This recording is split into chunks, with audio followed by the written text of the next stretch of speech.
ramadaantan waxaad ku arki doontaa goobtan ilmo in aan soo dejinayno tusaale ah 30 mawduuc oo gaar u ah anshaxa guryaheena oo aan ugu talagalnay maalin kasta inta aynu ku jirno bisha Ramadaan.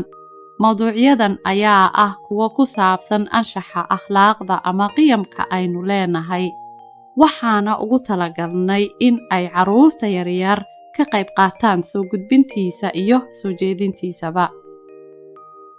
anshaxa 9aad waa xalka ayaan helnaa. bar ilmahaaga sida loo xaliyo mushkiladihiisa ama wixii dhibaato ah ee nolosha ka hor keento. waxaad bartaa inuu ka hadlo aanu qarsan arrimaha walwalka ku dhaliya caafimaadkiisa maskaxeed.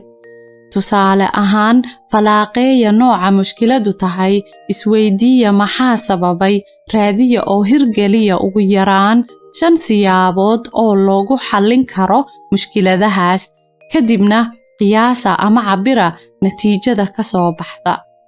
ogow waxa tahay macalinka koowaad ee ilmahaaga leeyahay.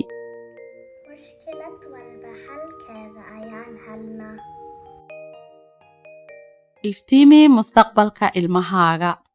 waxaad ku iftiimisaa baridda anshaxa wanaagsan ee diinteena iyo dhaqankeenaba, si aad uga dhisto caqliga oo aad u koriso dadnimadiisa iyo damiirkiisaba.